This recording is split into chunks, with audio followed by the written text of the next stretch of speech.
Such, then, I said, are our principles of theology. Some tales are to be told, and others are not to be told, to our disciples from their youth upwards, if we mean them to honor the gods and their parents, and to value friendship with one another. Yes, and I think that our principles are right, he said. But if they are to be courageous, must they not learn other lessons besides these, and lessons of such a kind as will take away the fear of death? Can any man be courageous who has the fear of death in him? Certainly not, he said. And can he be fearless of death, or will he choose death in battle rather than defeat and slavery, who believes the world below to be real and terrible? Impossible. Then we must assume a control over the narrators of this class of tales as well as over the others, and beg them not simply to revile, but rather to commend the world below, intimating to them that their descriptions are untrue, and will do harm to our future warriors. That will be our duty, he said. Then, I said, we shall have to obliterate many obnoxious passages, beginning with the verses, "I would rather be a serf on the land of a poor and portionless man than rule over the dead who have come to naught."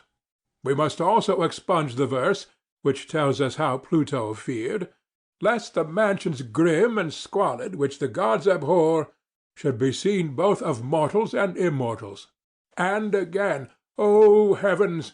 Verily in the house of Hades there is soul and ghostly form, but no mind at all.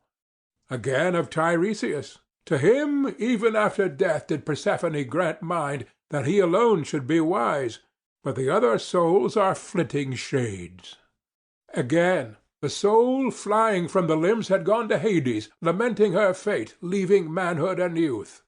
Again, and the soul, with shrilling cry, passed like smoke beneath the earth. And, as bats in hollow of mystic cavern, whenever any of them has dropped out of the string and falls from the rock, fly shrilling and cling to one another, so did they with shrilling cry hold together as they moved. And we must beg Homer and the other poets not to be angry if we strike out these and similar passages, not because they are unpoetical or unattractive to the popular ear, but because the greater the poetical charm of them, the less are they meet for the ears of boys and men who are meant to be free, and who should fear slavery more than death. Undoubtedly. Also we shall have to reject all the terrible and appalling names which describe the world below, Cocytus and Styx, ghost under the earth, and sapless shades, and any similar words of which the very mention causes a shudder to pass through the inmost soul of him who hears them.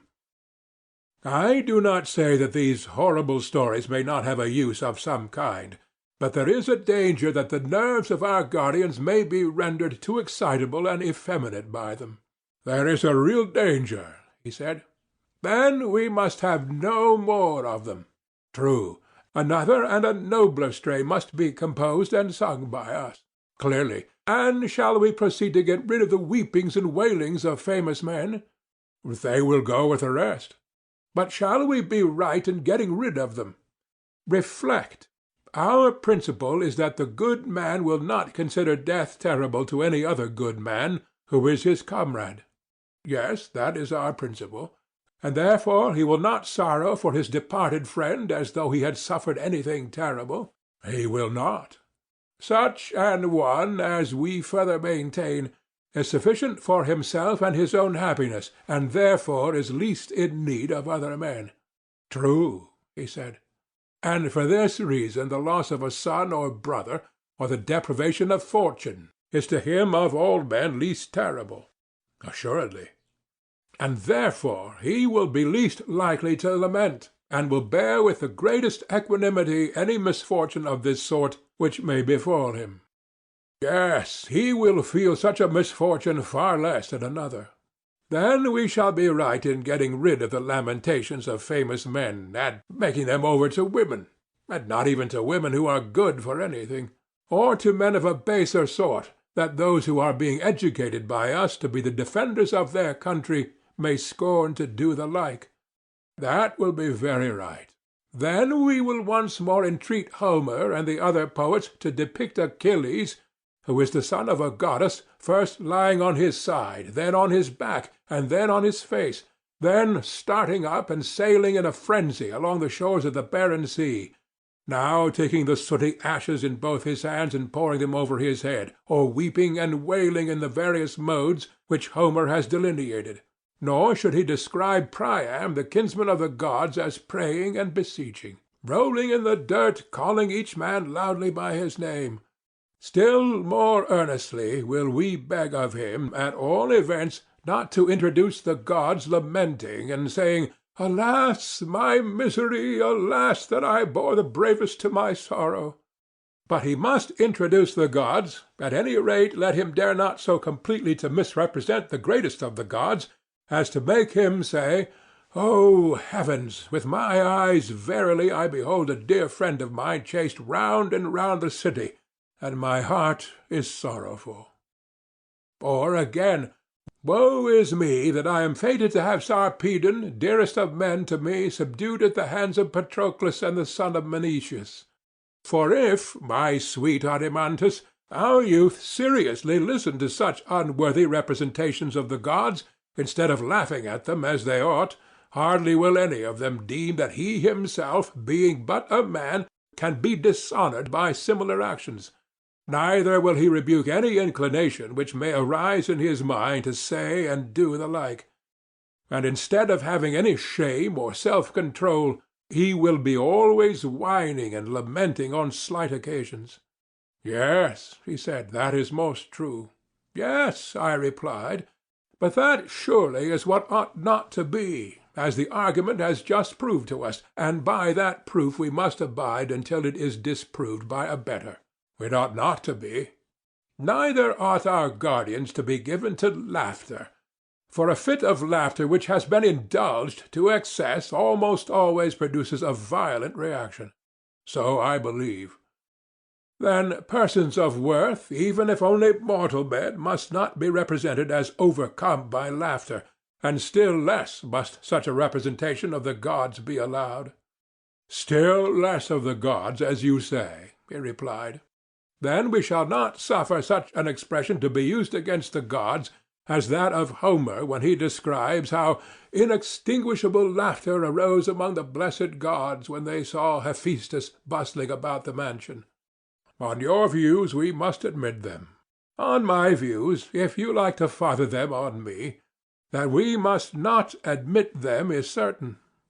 Again, truth should be highly valued. If, as we were saying, a lie is useless to the gods and useful only as a medicine to men, then the use of such medicines should be restricted to physicians. Private individuals have no business with them." "Clearly not," he said. "Then, if any one at all is to have the privilege of lying, the rulers of the state should be the persons, and they, in their dealings either with enemies or with their own citizens, may be allowed to lie for the public good. But nobody else should meddle with anything of the kind, and although the rulers have this privilege, for a private man to lie to them in return is to be deemed a more heinous fault than for the patient or the pupil of a gymnasium not to speak about his own bodily illnesses to the physician or to the trainer, or for a sailor not to tell the captain what is happening about the ship and the rest of the crew, and how things are going with himself or his fellow sailors." "Most true," he said. "If, then, the ruler catches anybody beside himself lying in the state, any of the craftsmen, whether he be priest or physician or carpenter, he will punish him for introducing a practice which is equally subversive and destructive of ship or state."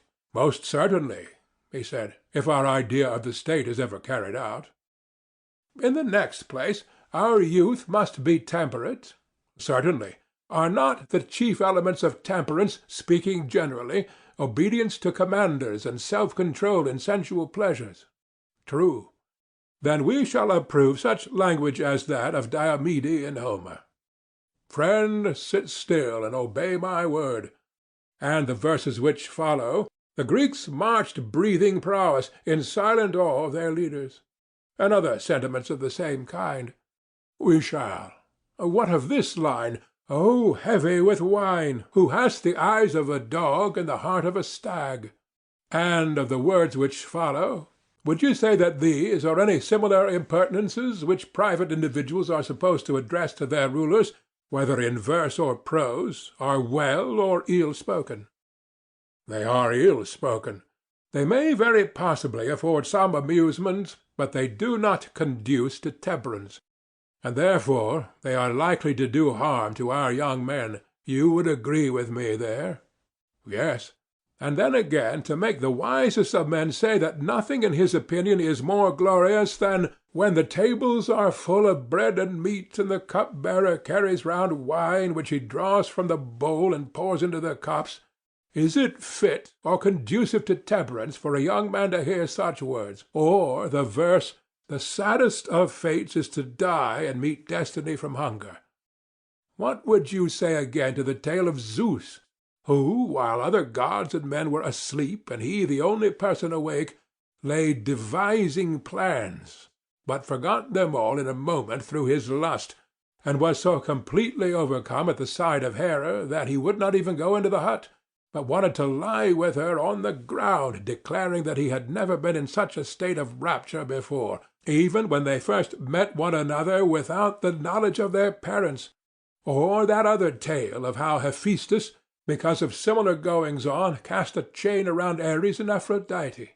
Indeed, he said, I am strongly of opinion that they ought not to hear that sort of thing. But any deeds of endurance which are done or told by famous men, these they ought to see and hear, as for example what is said in the verses, "He smote his breast, and thus reproached his heart, Endure, my heart, far worse hast thou endured." Certainly, he said. And in the next place, we must not let them be receivers of gifts or lovers of money. Certainly not. Neither must we sing to them of gifts persuading gods and persuading reverend kings. Neither is Phoenix, the tutor of Achilles, to be approved or deemed to have given his pupil good counsel when he told him he should take the gifts of the Greeks and assist them, but that without a gift he should not lay aside his anger. Neither will we believe or acknowledge Achilles himself to have been such a lover of money that he took Agamemnon's gifts, or that when he had received payment he restored the dead body of Hector, but that without payment he was unwilling to do so. Undoubtedly, he said, these are not sentiments which can be approved. Loving Homer as I do, I hardly like to say that in attributing these feelings to Achilles, or in believing that they are truly attributed to him, he is guilty of downright impiety. As little can I believe the narrative of his insolence to Apollo, where he says, "Thou hast wronged me, O Far Darter, most abominable of deities. Verily I would be even with thee, if I only had the power." Or his insubordination to the river god, on whose divinity he is ready to lay hands. Or his offering to the dead Patroclus of his own hair, which had been previously dedicated to the river god Spercheius, and that he actually performed this vow. Or that he dragged Hector round the tomb of Patroclus, and slaughtered the captives at the pyre. Of all this I cannot believe that he was guilty, any more than I can allow our citizens to believe that he, the wise Chiron's pupil, the son of a goddess and Peleus, who was the gentlest of men and third in descent from Zeus, was so disordered in his wits as to be at one time the slave of two seemingly inconsistent passions, meanness not untainted by avarice, combined with overweening contempt of gods and men. You are quite right, he replied. And let us equally refuse to believe, or allow to be repeated, the tale of Theseus, son of Poseidon, or of Pirithous, son of Zeus, going forth as they did to perpetuate a horrid rape, or of any other hero or son of a god daring to do such impious and dreadful things as they falsely ascribe to them in our day. And let us further compel the poets to declare either that these acts were not done by them, or that they were not the sons of gods. Both in the same breath they shall not be permitted to affirm. We will not have them trying to persuade our youth that the gods are the authors of evil, and that heroes are no better than men, sentiments which, as we were saying, are neither pious nor true. For we have already proved that evil cannot come from the gods. Assuredly not. And further, they are likely to have a bad effect on those who hear them, for everybody will begin to excuse his own vices when he is convinced that similar wickednesses are always being perpetrated by the kindred of the gods, the relatives of Zeus, whose ancestral altar, the altar of Zeus, is aloft in air on the peak of Ida, and who have the blood of deities yet flowing in their veins. And therefore let us put an end to such tales, lest they engender laxity of morals among the young. By all means, he replied. But now that we are determining what classes of subjects are or are not to be spoken of, let us see whether any have been omitted by us. The manner in which gods and demigods and heroes and the world below should be treated has been already laid down. Very true. And what shall we say about men? That is clearly the remaining portion of our subject. Clearly so. But we are not in a condition to answer this question at present, my friend. Why not?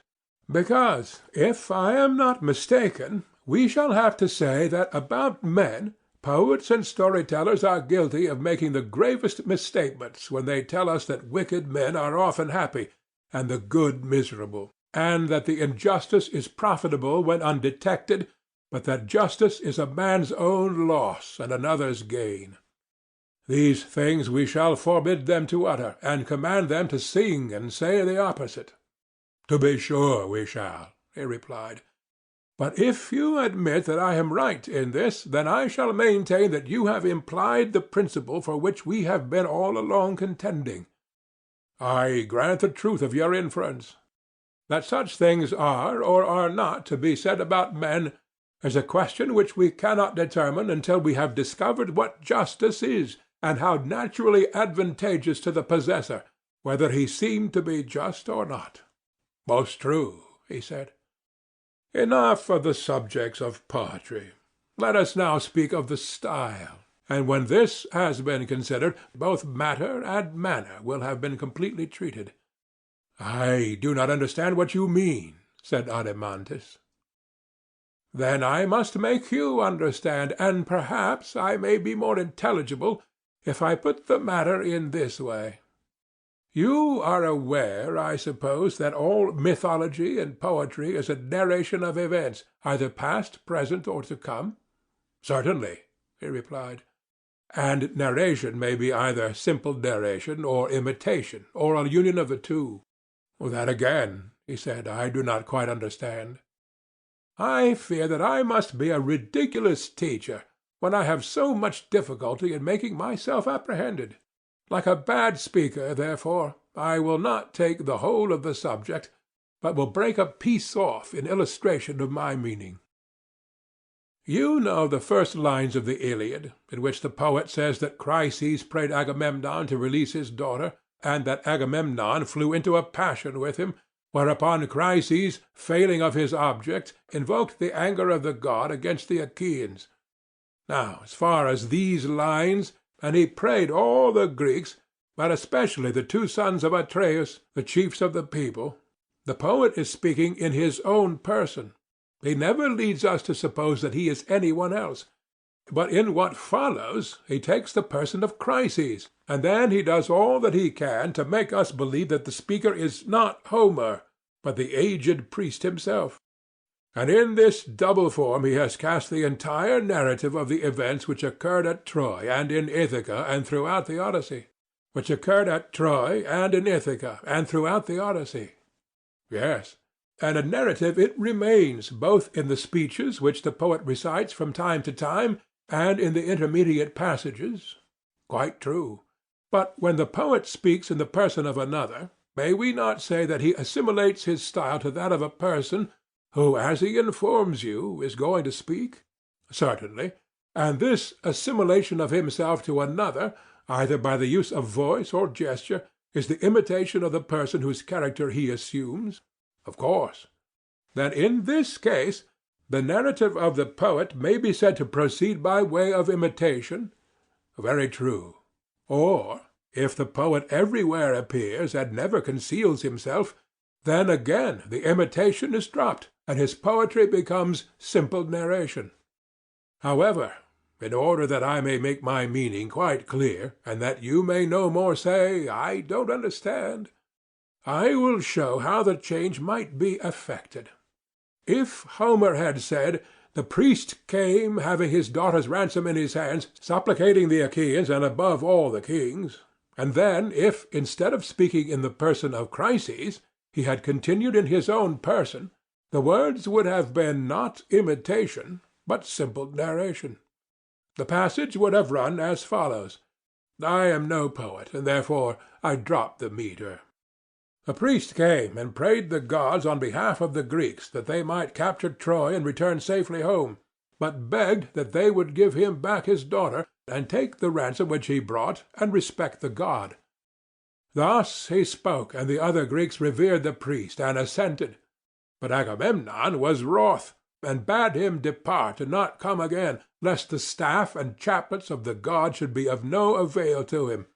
The daughter of Chryses should not be released, he said. She should grow old with him in Argos. And then he told him to go away, and not to provoke him, if he intended to get home unscathed.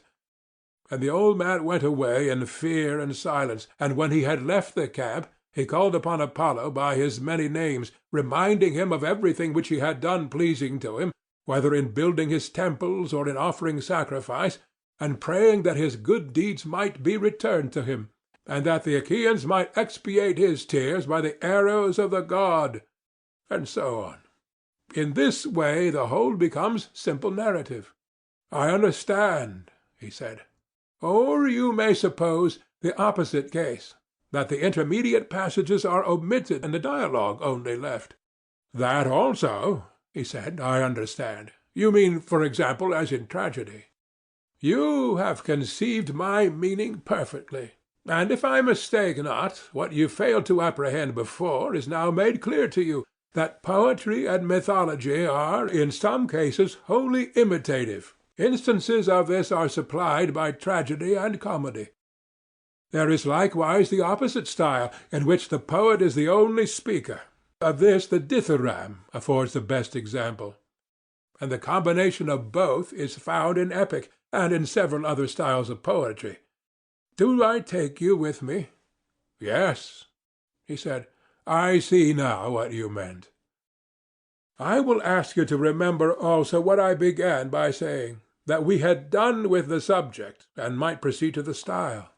Yes, I remember. In saying this, I intended to imply that we must come to an understanding about the mimetic art, whether the poets in narrating their stories are to be allowed by us to imitate, and if so, whether in whole or in part, and if the latter, in what parts, or should all imitation be prohibited? You mean, I suspect, to ask whether tragedy and comedy shall be admitted into our state. Yes, I said, but there may be more than this in question. I really do not know as yet. But whither the argument may blow, thither we go. And go we will, he said. Then, Adeimantus, let me ask you whether our guardians ought to be imitators, or rather, has not this question been decided by the rule already laid down, that one man can only do one thing well, and not many, and that if he attempt many, he will altogether fail of gaining much reputation in any? Certainly. And this is equally true of imitation. No man can imitate many things as well as he would imitate a single one. He cannot. Then the same person would hardly be able to play a serious part in life, and at the same time to be an imitator and imitate many other parts as well. For even when two species of imitation are nearly allied, the same person cannot succeed in both, as, for example, the writers of tragedy and comedy. Did you not just now call them imitations? Yes, I did, and you were right in thinking that the same persons cannot succeed in both. Any more than they can be rhapsodists and actors at once? True. Neither are comic and tragic actors the same, yet all these things are but imitations. They are so. And human nature, Adeimantus, appears to have been coined into yet smaller pieces, and to be as incapable of imitating many things well as of performing well the actions of which the imitations are copies. Quite true, he replied. If, then, we adhere to our original notion, and bear in mind that our guardians, setting aside every other business, are to dedicate themselves wholly to the maintenance of freedom in the state, making this their craft, and engaging in no work which does not bear on this end, they ought not to practice or imitate anything else. If they imitate at all, they should imitate from youth upward only those characters which are suitable to their profession, the courageous, temperate, holy, free, and the like. But they should not depict, or be skilful at imitating, any kind of illiberality or baseness, lest from imitation they should come to be what they imitate. Did you never observe how imitations, beginning in early youth and continuing far into life, at length grow into habits and become a second nature, affecting body, voice, and mind? Yes, certainly, he said. Then, I said, we will not allow those for whom we profess a care, and of whom we say that they ought to be good men, to imitate a woman, whether young or old, quarrelling with her husband, or striving and vaunting against the gods in conceit of her happiness, or when she is in affliction, or sorrow, or weeping, and certainly not one who is in sickness, love, or labor. Very right, he said. Neither must they represent slaves, male or female, performing the offices of slaves.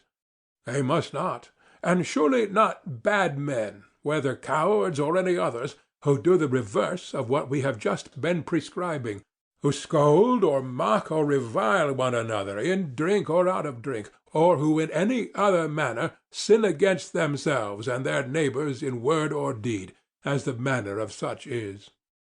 Neither should they be trained to imitate the action or speech of men or women who are mad or bad, for madness, like vice, is to be known, but not to be practised or imitated. Very true, he replied. Neither may they imitate smiths or other artificers, or oarsmen, or boatswains, or the like. How can they, he said, when they are not allowed to apply their minds to the callings of any of these?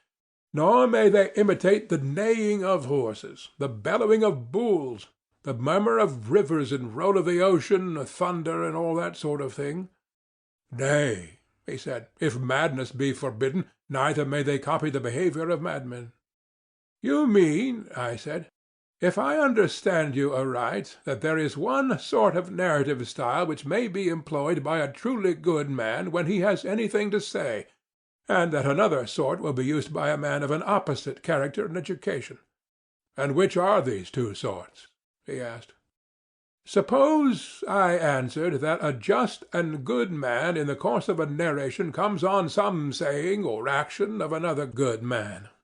I should imagine that he will like to personate him, and will not be ashamed of this sort of imitation. He will be most ready to play the part of a good man when he is acting firmly and wisely, in a less degree when he is overtaken by illness, or love, or drink, or has met with any other disaster.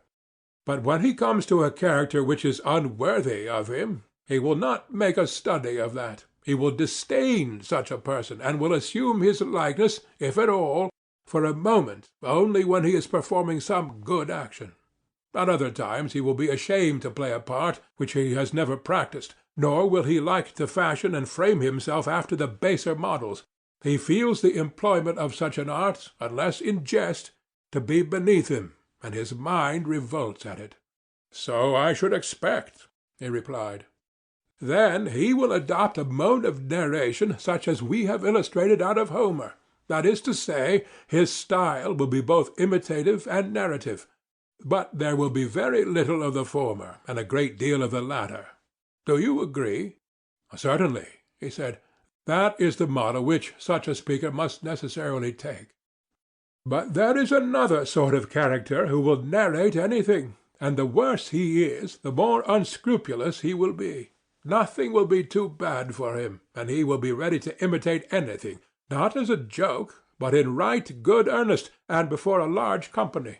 As I was just now saying, he will attempt to represent the roll of thunder, the noise of wind and hail, or the creaking of wheels and pulleys, and the various sounds of flutes, pipes, trumpets, and all sorts of instruments. He will bark like a dog, bleat like a sheep, or crow like a cock. His entire art will consist in imitation of voice and gesture, and there will be very little narration. That, he said, will be his mode of speaking. These, then, are the two kinds of style? Yes. And you would agree with me in saying that one of them is simple and has but slight changes, and if the harmony and rhythm are also chosen for their simplicity, the result is that the speaker, if he speaks correctly, is always pretty much the same in style, and he will keep within the limits of a single harmony, for the changes are not great, and in like manner he will make use of nearly the same rhythm. That is quite true, he said. Whereas the other requires all sorts of harmonies and all sorts of rhythms, if the music and the style are to correspond, because the style has all sorts of changes. That is also perfectly true, he replied. And do not the two styles, or the mixture of the two, comprehend all poetry and every form of expression in words?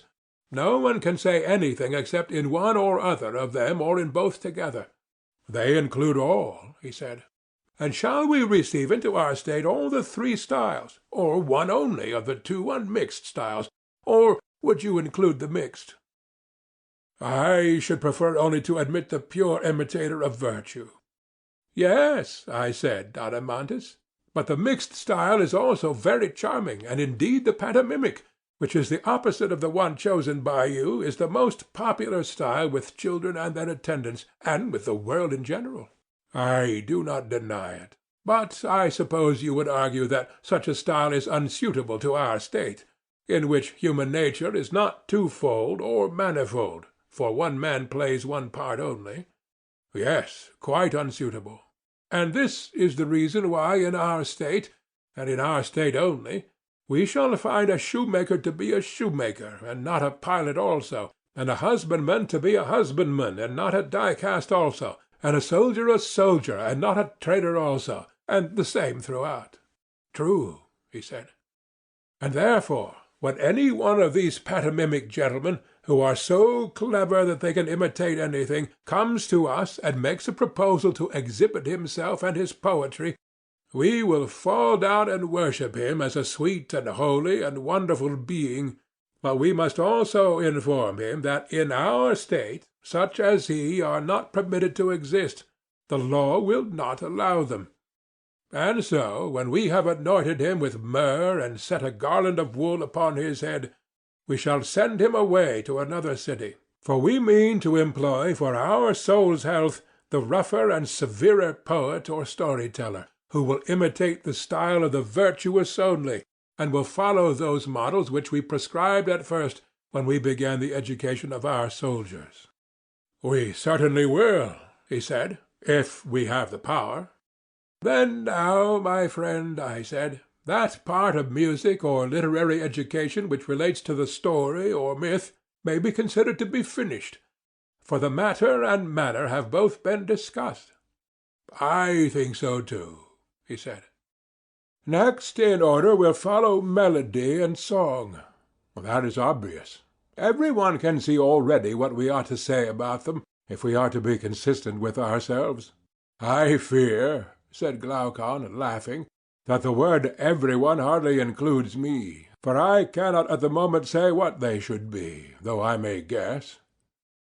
At any rate, you can tell that a song or ode has three parts: the words, the melody, and the rhythm. That degree of knowledge I may presuppose. Yes, he said, so much as that you may. And as for the words, there will surely be no difference between words which are and which are not set to music. Both will conform to the same laws, and these have been already determined by us. Yes. And the melody and rhythm will depend upon the words? Certainly. We were saying, when we spoke of the subject matter, that we had no need of lamentation and strains of sorrow. True. And which are the harmonies expressive of sorrow? You are musical, and can tell me. The harmonics which you mean are the mixed or tenor Lydian, and the full-toned or bass Lydian, and such like. These, then, I said, must be banished, even to women, who have a character to maintain they are of no use, and much less to men. Certainly. In the next place, drunkenness and softness and indolence are utterly unbecoming the character of our guardians. Utterly unbecoming. And which are the soft or drinking harmonies? The Ionian, he replied, and the Lydian. They are termed relaxed. Well, and are these of any military use? Quite the reverse, he replied. And if so, the Dorian and the Phrygian are the only ones which you have left. I answered, of the harmonies I know nothing, but I want to have one warlike, to sound the note or accent which a brave man utters in the hour of danger and stern resolve, or when his cause is failing, and he is going to wounds or death, or is overtaken by some evil, and at every such crisis meets the blows of fortune with firm step and a determination to endure; and another to be used by him in times of peace and freedom of action, when there is no pressure of necessity, and he is seeking to persuade God by prayer, or man by instruction and admonition, or, on the other hand, when he is expressing his willingness to yield to persuasion or entreaty or admonition, and which presents him when by prudent conduct he has attained his end, not carried away by his success, but acting moderately and wisely under the circumstances, and acquiescing in the event. These two harmonies I ask you to leave, the strain of necessity, the strain of courage, and the strain of temperance. These, I say, leave. And these, he replied, are the Dorian and Phrygian harmonies of which I was just now speaking. Then, I said, if these and these only are to be used in our songs and melodies, we shall not want multiplicity of notes or panharmonic scale. I suppose not. Then we shall not maintain the artificers of lyres with 3 corners and complex scales, or the makers of any other many-stringed, curiously harmonized instruments. Certainly not. But what do you say to flute-makers and flute-players? Would you admit them into our state when they reflect that in this composite use of harmony the flute is worse than all the stringed instruments put together? Even the panharmonic music is only an imitation of the flute. Clearly not. There remain then only the lyre and the harp for use in the city, and the shepherds may have a pipe in the country. That is surely the conclusion to be drawn from the argument. The preferring of Apollo and his instruments is not at all strange, I said. Not at all, he replied. And so, by the dog of Egypt, we have been unconsciously purging the state, which not long ago we termed luxurious. And we have done wisely, he replied. Then let us now finish the purgation, I said. Next, in order to harmonies, rhythms will naturally follow, and they should be subject to the same rules, for we ought not to seek out complex systems of metre or meters of every kind, but rather to discover what rhythms are the expressions of a courageous and harmonious life, and when we have found them, we shall adapt the foot and the melody to words having a like spirit, not the words to the foot and the melody. To say what these rhythms are will be your duty. You must teach me, then, as you have already taught me the harmonics. But indeed, he replied, I cannot tell you. I only know that there are some 3 principles of rhythm out of which metrical systems are framed, just as in sounds there are 4 notes, that is, the 4 notes of the tetrachord, out of which all the harmonies are composed. That is an observation which I have made, but of what sort of lives they are severally the imitations, I am unable to say.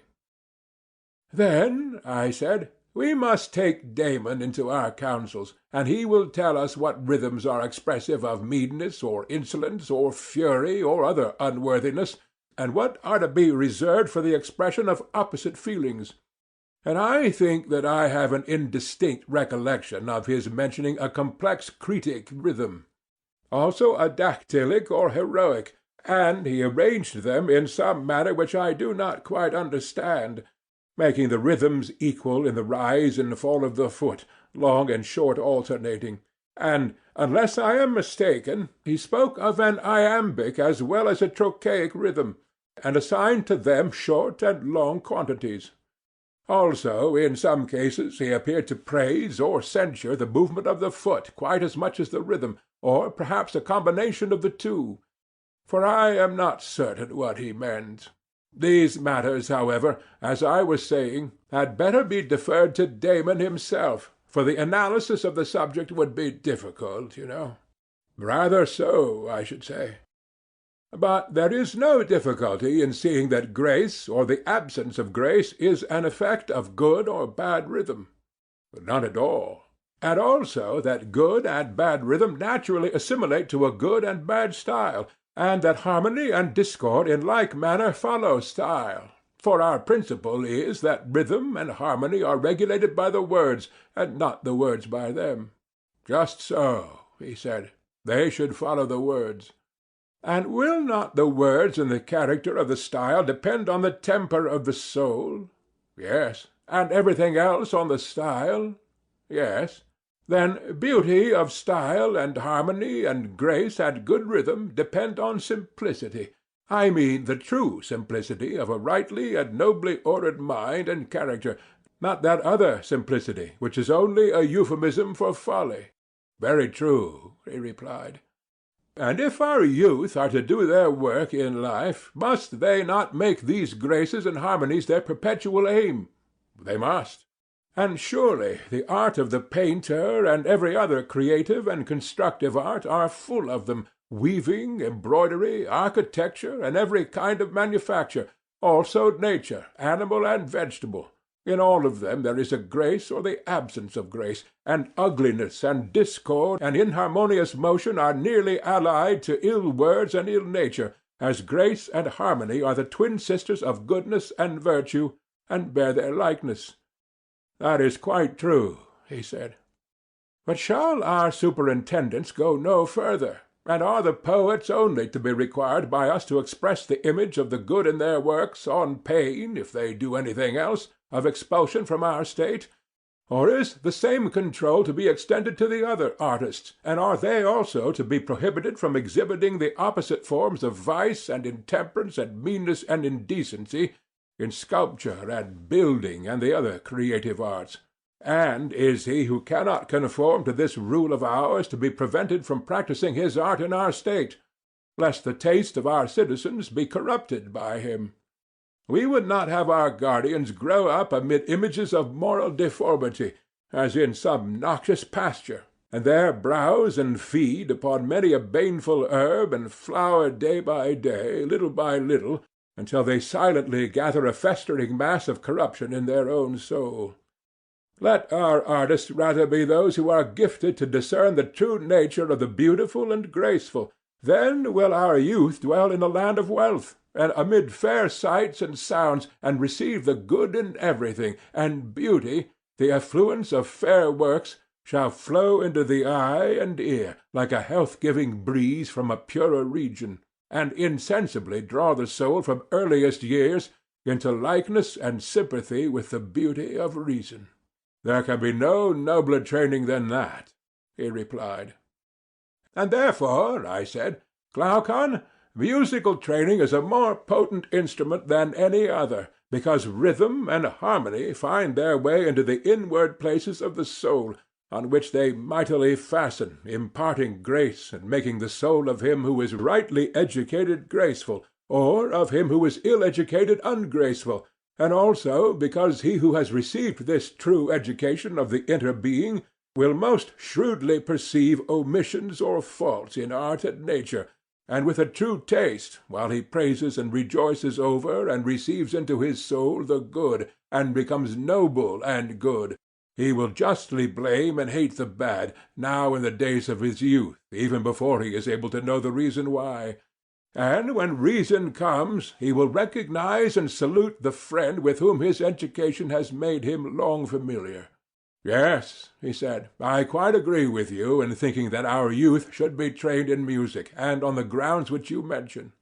Just as in learning to read, I said, we were satisfied when we knew the letters of the alphabet, which are very few, in all their recurring sizes and combinations, not slighting them as unimportant whether they occupy a space large or small, but everywhere eager to make them out, and not thinking ourselves perfect in the art of reading until we recognize them wherever they are found. True. Or as we recognize the reflection of letters in the water or in a mirror, only when we know the letters themselves, the same art and study giving us the knowledge of both. Exactly. Even so, as I maintain, neither we nor our guardians, whom we have to educate, can ever become musical until we and they know the essential forms of temperance, courage, liberality, magnificence, and their kindred, as well as the contrary forms in all their combinations, and can recognize them and their images wherever they are found, not slighting them either in small things or great, but believing them all to be within the sphere of one art and study. Most assuredly. And when a beautiful soul harmonizes with a beautiful form, and the two are cast in one mould, that will be the fairest of sights to him who has an eye to see it. The fairest indeed, and the fairest is also the loveliest? Well, that may be assumed. And the man who has the spirit of harmony will be most in love with the loveliest, but he will not love him who is of an inharmonious soul. That is true, he replied, if the deficiency be in his soul, but if there be any merely bodily defect in another he will be patient of it, and will love all the same. I perceive, I said, that you have or have had experiences of this sort, and I agree. But let me ask you another question. Has excess of pleasure any affinity to temperance? How can that be? He replied. Pleasure deprives a man of the use of his faculties quite as much as pain. Or any affinity to virtue in general? None whatever. Any affinity to wantonness and intemperance? Yes, the greatest. And is there any greater or keener pleasure than that of sensual love? No, nor a madder. Whereas true love is a love of beauty and order, temperate and harmonious. Quite true, he said. Then no intemperance or madness should be allowed to approach true love? Well, certainly not. Then mad or intemperate pleasure must never be allowed to come near the lover and his beloved. Neither of them can have any part in it if their love is of the right sort. No, indeed, Socrates, it must never come near them.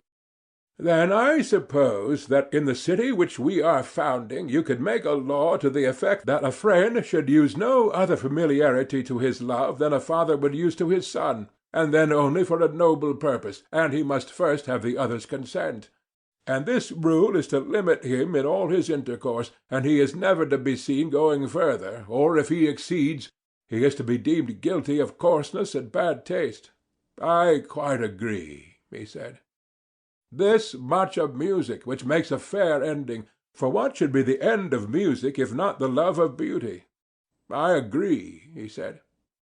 After music comes gymnastic, in which our youth are next to be trained. Certainly. Gymnastic, as well as music, should begin in early years. The training in it should be careful and should continue through life. Now, my belief is, and this is a matter upon which I should like to have your opinion in confirmation of my own, but my own belief is, not that the good body by any bodily excellence improves the soul, but on the contrary, that the good soul by her own excellence improves the body as far as this may be possible. What do you say? Yes, I agree.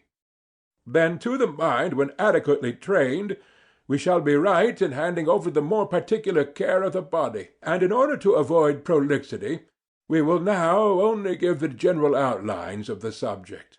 Very good.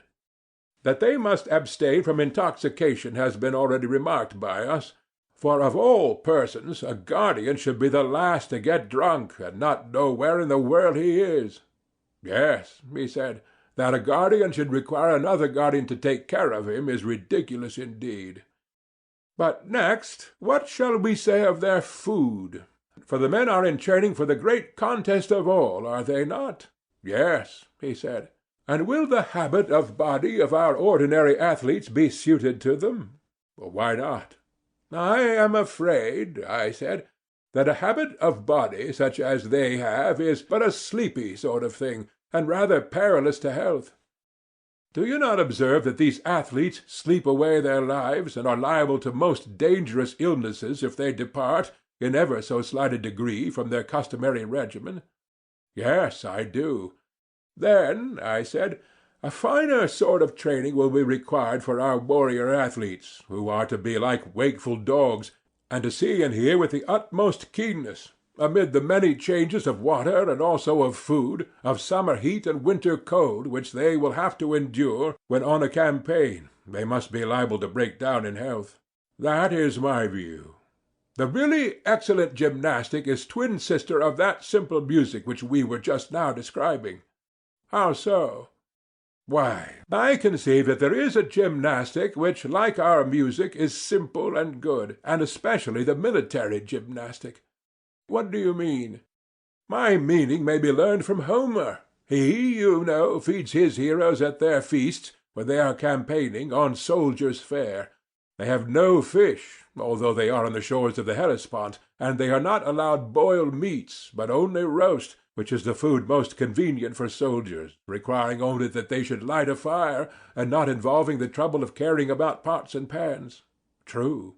And I can hardly be mistaken in saying that sweet sauces are nowhere mentioned in Homer. In proscribing them, however, he is not singular. All professional athletes are well aware that a man who is to be in good condition should take nothing of the kind. Yes, he said. And knowing this, they are quite right in not taking them. Then you would not approve of the Syracusan dinners, and the refinements of Sicilian cookery? I think not.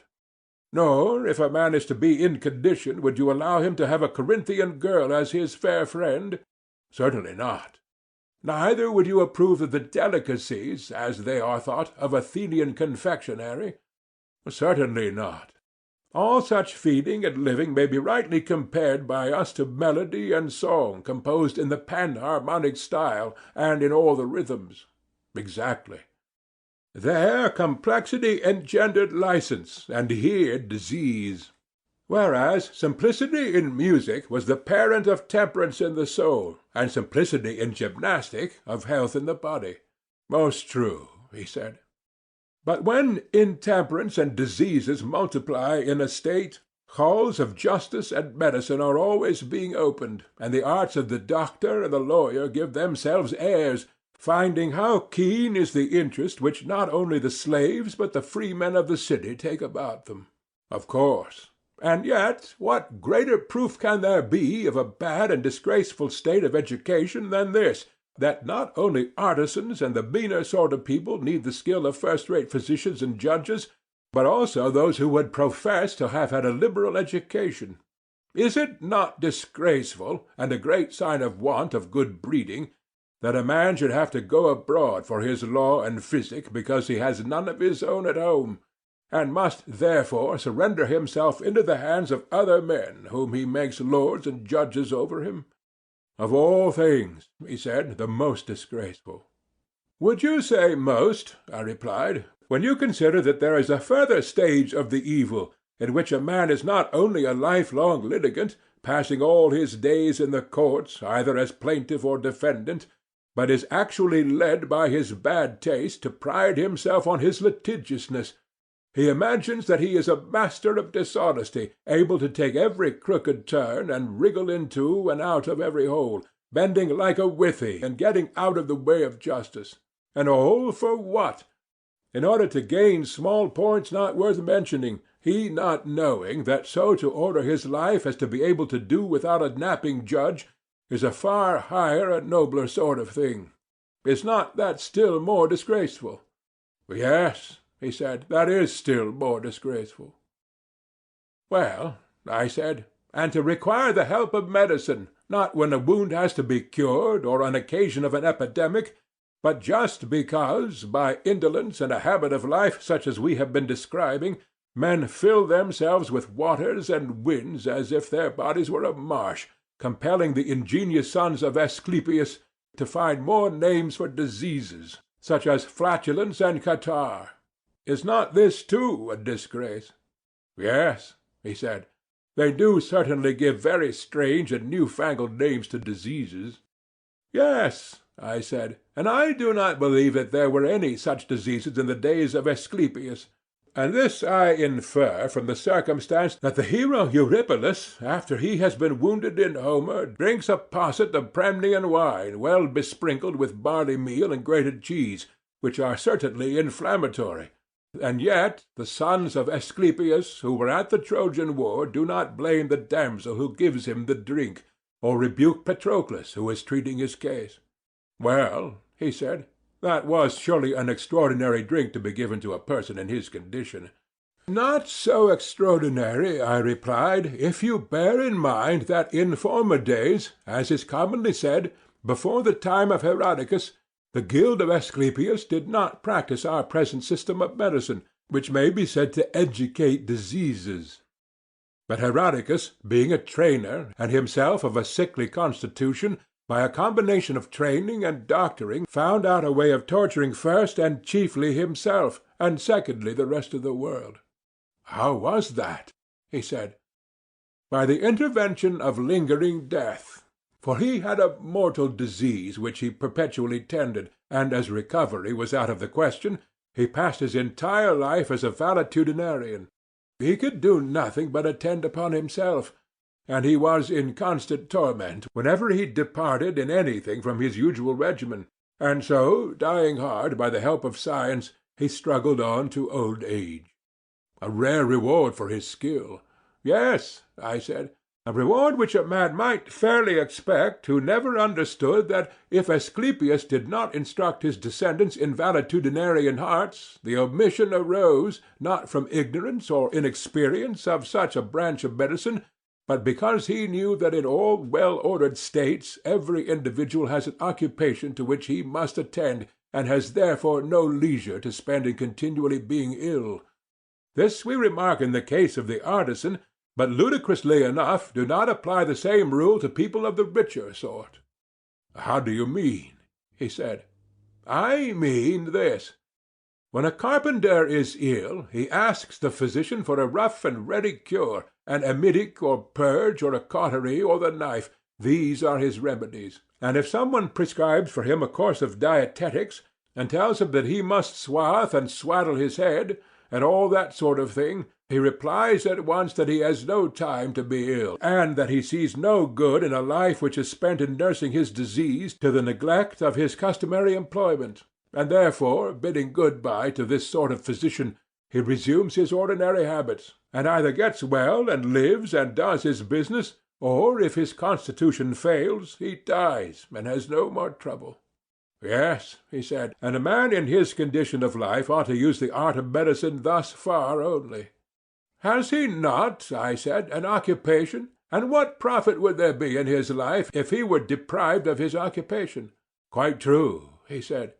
But with a rich man this is otherwise. Of him we do not say that he has any specially appointed work which he must perform, if he would live.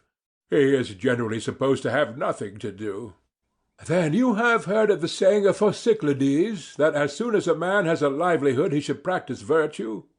Nay, he said, I think that he had better begin somewhat sooner. Let us not have a dispute with him about this, I said, but rather ask ourselves, is the practice of virtue obligatory on the rich man, or can he live without it? And if obligatory on him, then let us raise a further question, whether this dieting of disorders, which is an impediment to the application of the mind in carpentering and the mechanical arts, does not equally stand in the way of the sentiment of Philocles. Of that, he replied, there can be no doubt. Such excessive care of the body, when carried beyond the rules of gymnastic, is most inimical to the practice of virtue. Yes, indeed, I replied, and equally incompatible with the management of a house, an army, or an office of state, and what is most important of all, irreconcilable with any kind of study or thought or self-reflection. There is a constant suspicion that headache and giddiness are to be ascribed to philosophy, and hence all practising or making trial of virtue in the higher sense is absolutely stopped. For a man is always fancying that he is being made ill, and is in constant anxiety about the state of his body. Yes, likely enough. and therefore our politic Asclepius may be supposed to have exhibited the power of his art only to persons who, being generally of healthy constitution and habits of life, had a definite ailment, such as those he cured by purges and operations, and bade them live as usual, herein consulting the interests of the state. But bodies which disease had penetrated through and through he would not have attempted to cure by gradual processes of evacuation and infusion. He did not want to lengthen out good-for-nothing lives, or to have weak fathers begetting weaker sons. If a man was not able to live in the ordinary way, he had no business to cure him, for such a cure would have been of no use either to himself or to the state. Then, he said, you regard Asclepius as a statesman. Clearly. And his character is further illustrated by his sons. Note that they were heroes in the days of old, and practised the medicines of which I am speaking at the siege of Troy. You will remember how, when Pandarus wounded Menelaus, they sucked the blood out of the wound and sprinkled soothing remedies. But they never prescribed what the patient was afterwards to eat or drink in the case of Menelaus, any more than in the case of Eurypylus. The remedies, as they conceived, were enough to heal any man who before he was wounded was healthy and regular in his habits, and even though he did happen to drink a posset of Pramnian wine, he might get well all the same. But they would have nothing to do with unhealthy and intemperate subjects, whose lives were of no use either to themselves or others. The art of medicine was not designed for their good, and though they were as rich as Midas, the sons of Asclepius would have declined to attend them. They were very acute persons, those sons of Asclepius. Naturally so, I replied. Nevertheless, the tragedians and Pindar, disobeying our behests, although they acknowledge that Asclepius was the son of Apollo, say also that he was bribed into healing a rich man who was at the point of death, and for this reason he was struck by lightning. But we, in accordance with the principle already affirmed by us, will not believe them when they tell us both. If he was the son of a god, we maintain that he was not avaricious, or if he was avaricious, he was not the son of a god. All that, Socrates, is excellent, but I should like to put a question to you. Ought there not to be good physicians in a state, and are not the best those who have treated the greatest number of constitutions, good or bad? And are not the best judges in like manner those who are acquainted with all sorts of moral natures? Yes, I said, I too would have good judges and good physicians. But do you know whom I think good? Will you tell me? I will, if I can. Let me, however, note that in the same question you join two things which are not the same. How so? He asked. Why, I said, you join physicians and judges. Now, the most skilful physicians are those who, from their youth upwards, have combined with the knowledge of their art the greatest experience of disease. They had better not be robust in health, and should have had all manner of diseases in their own persons. For the body, as I conceive, is not the instrument with which they cure the body. In that case we could not allow them ever to be or to have been sickly. But they cure the body with the mind, and the mind which has become and is sick can cure nothing. That is very true, he said. But with the judge it is otherwise, since he governs mind by mind. He ought not therefore to have been trained among vicious minds, and to have associated with them from youth upwards, and to have gone through the whole calendar of crime, only in order that he may quickly infer the crimes of others as he might their bodily diseases from his own self-consciousness. The honorable mind which is to form a healthy judgment should have had no experience or contamination of evil habits when young. And this is the reason why in youth good men often appear to be simple and are easily practised upon by the dishonest, because they have no examples of what evil is in their own souls. Yes, he said, they are far too apt to be deceived. Therefore, I said, the judge should not be young. He should have learned to know evil, not from his own soul, but from late and long observation of the nature of evil in others. Knowledge should be his guide, not personal experience. Yes, he said, that is the ideal of a judge. Yes, I replied, and he will be a good man, which is my answer to your question. For he is good who has a good soul. But the cunning and suspicious nature of which we spoke, he who has committed many crimes and fancies himself to be a master in wickedness, when he is amongst his fellows, is wonderful in the precautions which he takes, because he judges of them by himself. But when he gets into the company of men of virtue, who have the experience of age, he appears to be a fool again, owing to his unseasonable suspicions.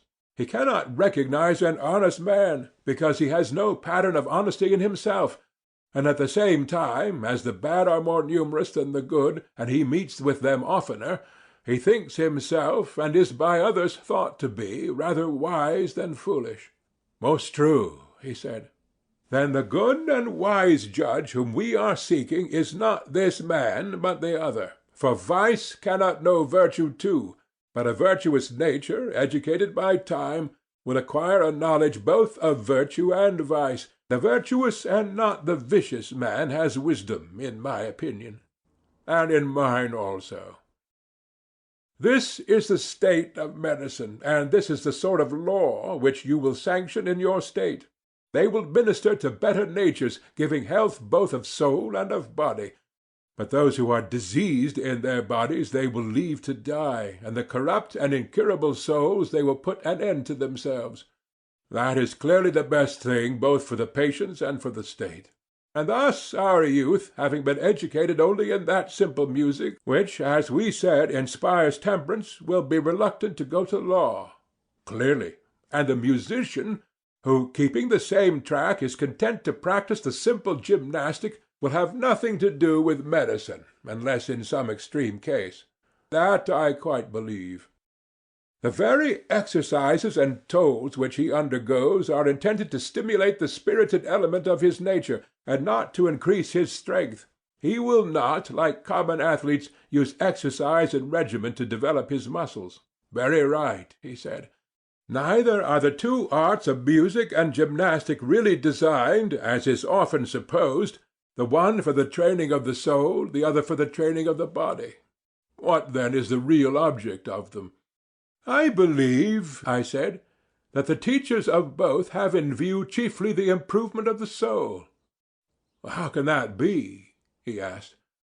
Did you never observe, I said, the effect on the mind itself of exclusive devotion to gymnastic, or the opposite effect of an exclusive devotion to music? In what way shown? He said. The one producing a temper of hardness and ferocity, the other of softness and effeminacy, I replied.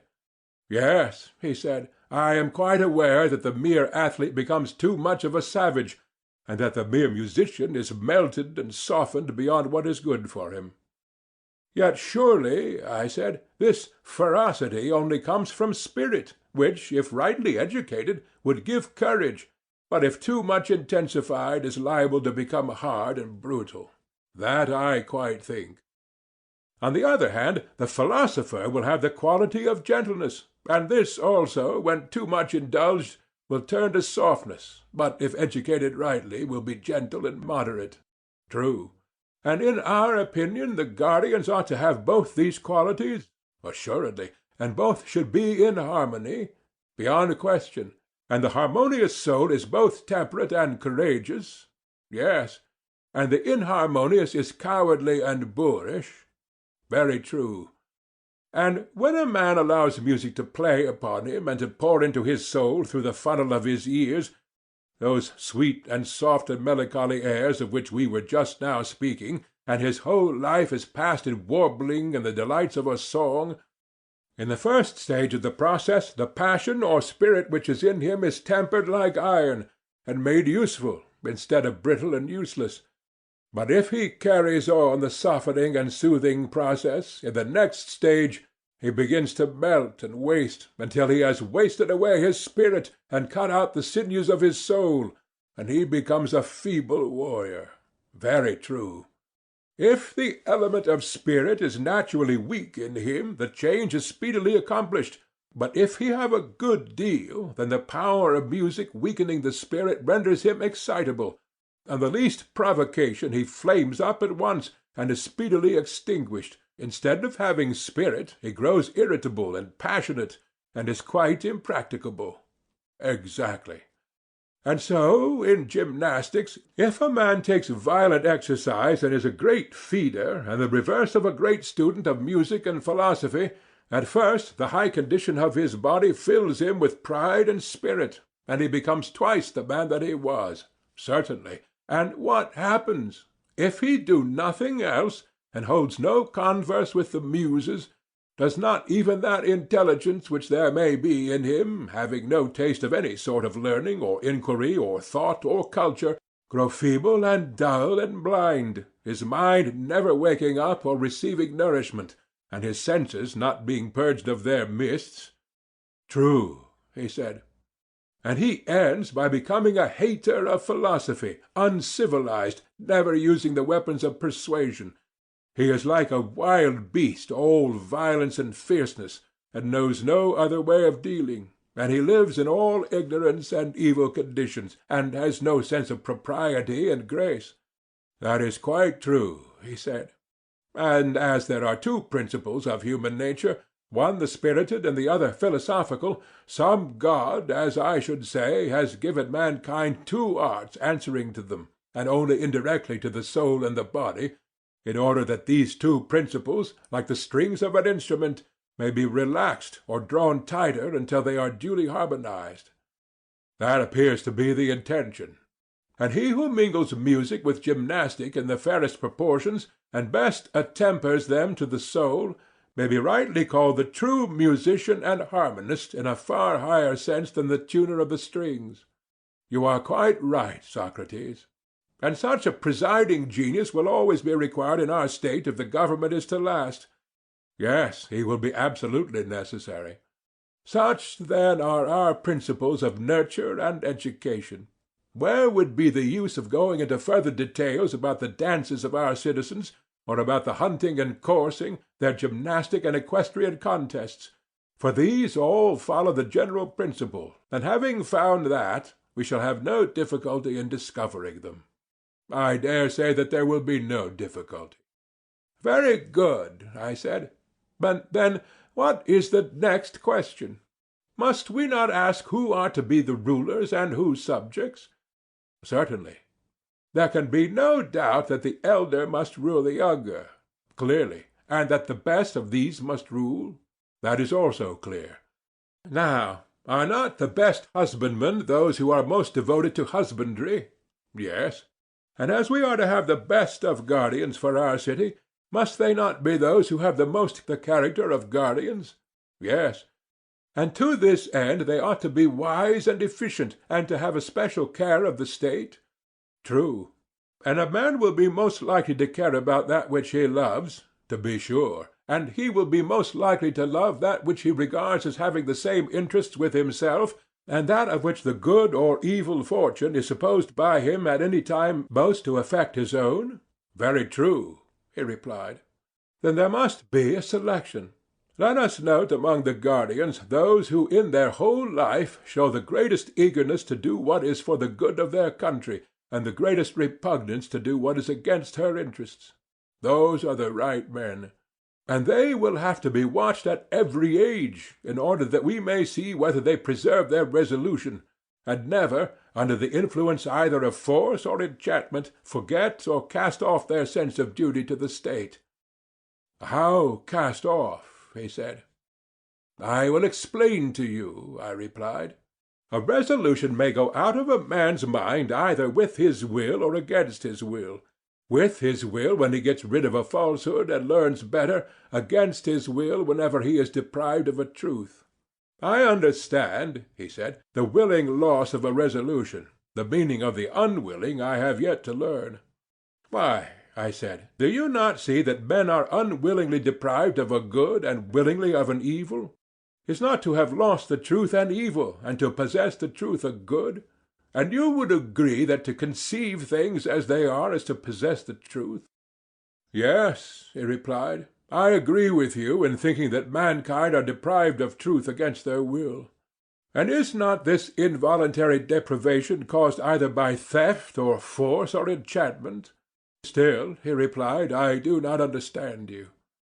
I fear that I must have been talking darkly, like the tragedians. I only mean that some men are changed by persuasion, and that others forget. Argument steals away the hearts of one class and time of the other. Then this I call theft. Now you understand me? Yes. Those again who are forced are those whom the violence of some pain or grief compels to change their opinion. I understand, he said, and you are quite right. And you would also acknowledge that the enchanted are those who change their minds either under the softer influence of pleasure or the sterner influence of fear? Yes, he said, everything that deceives may be said to enchant. Therefore, as I was just now saying, we must inquire who are the best guardians of their own conviction that what they think the interest of the state is to be the rule of their lives. We must watch them from their youth upwards, and make them perform actions in which they are most likely to forget or to be deceived. And he who remembers and is not deceived is to be selected, and he who fails in the trial is to be rejected. That will be the way. Yes. And there should also be toils and pains and conflicts prescribed for them, in which they will be made to give further proof of the same qualities. Very right, he replied. And then, I said, we must try them with enchantments. That is the third sort of test, and see what will be their behavior, like those who take colts amid noise and tumults to see if they are of a timid nature. So must we take our youth amid terrors of some kind, and again pass them into pleasures, and prove them more thoroughly than gold is proved in a furnace, that we may discover whether they are armed against all enchantments, and of a noble bearing always, good guardians of themselves and of the music which they have learned, and retaining under all circumstances a rhythmical and harmonious nature, such as will be most serviceable to the individual and to the state. And he who at every age, as boy and youth and in mature life, has come out of the trial victorious and pure, shall be appointed a ruler and guardian of the state. He shall be honored in life and death, and shall receive sepulture and other memorials of honor, the greatest that we have to give. But him who fails we must reject. I am inclined to think that this is the sort of way in which our rulers and guardians should be chosen and appointed.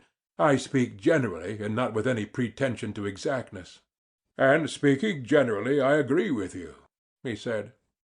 And perhaps the word guardian in the fullest sense ought to be applied to this higher class only, who preserve us against foreign enemies and maintain peace among our citizens at home, that the one may not have the will or the others the power to harm us. The young men whom we before called guardians may be more properly designated auxiliaries and supporters of the principles of the rulers. I agree with you, he said. How then may we devise one of these needful falsehoods of which we lately spoke, just one royal lie which may deceive the rulers, if that be possible, and at any rate the rest of the city? What sort of lie? He said. Nothing new, I replied. Only an old Phoenician tale of what has often occurred before now in other places, as the poets say and have made the world believe, though not in our time. And I do not know whether such an event could ever happen again, or could now even be made probable if it did. How your words seem to hesitate on your lips! You will not wonder, I replied, at my hesitation when you have heard. Speak, he said, and fear not. Well, then, I will speak, although I really know not how to look you in the face, or in what words to utter the audacious fiction which I propose to communicate gradually, first to the rulers, then to the soldiers, and lastly to the people. They are to be told that their youth was a dream, and the education and training which they received from us an appearance only. In reality, during all that time they were being formed and fed in the womb of the earth, where they themselves and their arms and appurtenances were manufactured. When they were completed, the earth, their mother, sent them up, and so, their country being their mother and also their nurse, they were bound to advise for her good, and to defend her against attacks, and her citizens they are to regard as children of the earth and their own brothers. You had good reason, he said, to be ashamed of the lie which you were going to tell. True, I replied, but there is more coming. I have only told you half.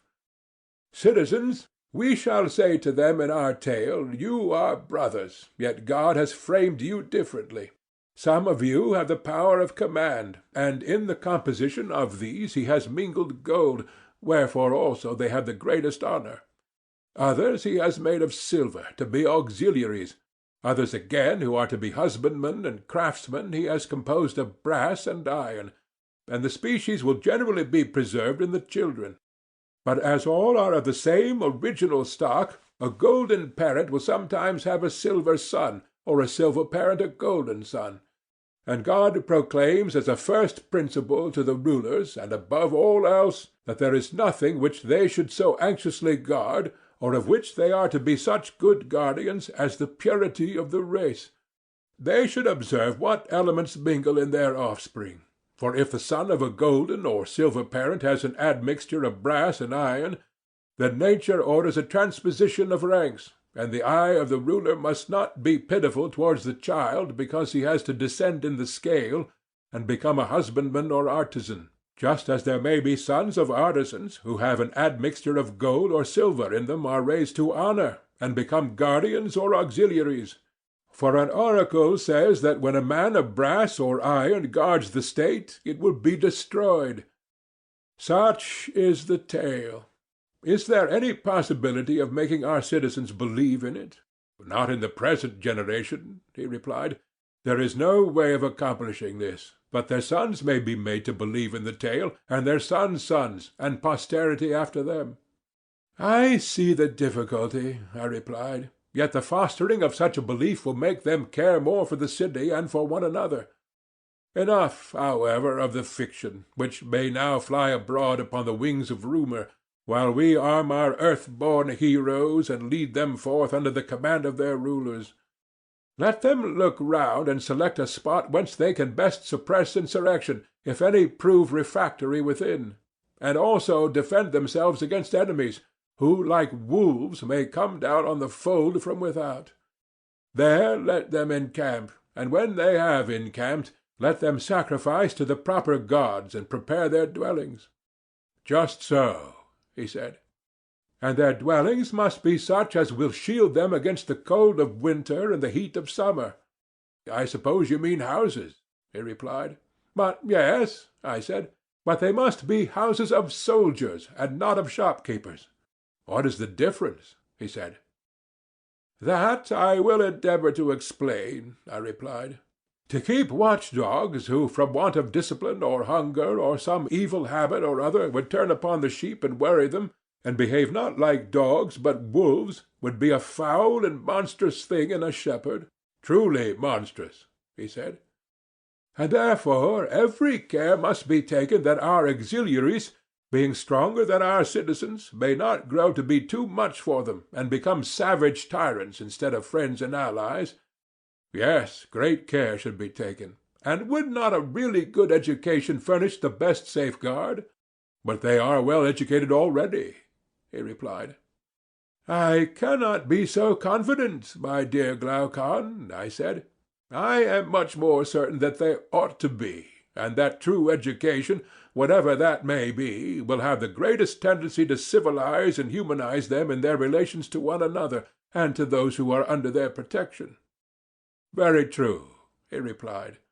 Not only their education, but their habitations, and all that belongs to them, should be such as will neither impair their virtue as guardians, nor tempt them to prey upon the other citizens. Any man of sense must acknowledge that. He must. Then, now let us consider what will be their way of life, if they are to realize our idea of them.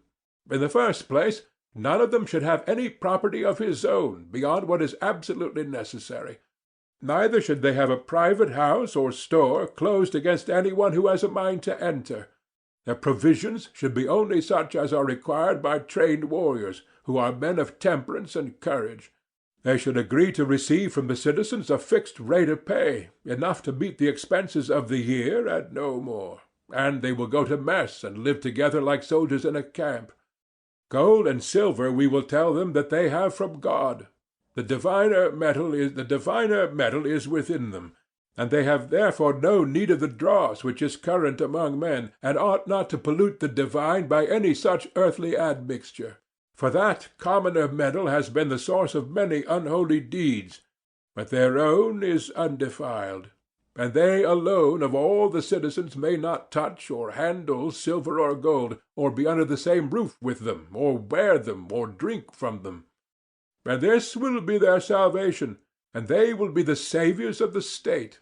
But should they ever acquire homes, or lands, or moneys of their own, they will become housekeepers and husbandmen instead of guardians, enemies and tyrants instead of allies of the other citizens. Hating and being hated, plotting and being plotted against, they will pass their whole life in much greater terror of internal rather than external enemies, and the hour of ruin, both to themselves and to the rest of the state, will be at hand. For all which reasons may we not say that thus shall our state be ordered, and that these shall be the regulations appointed by us for guardians concerning their houses and all their matters? Yes, said Glaucon.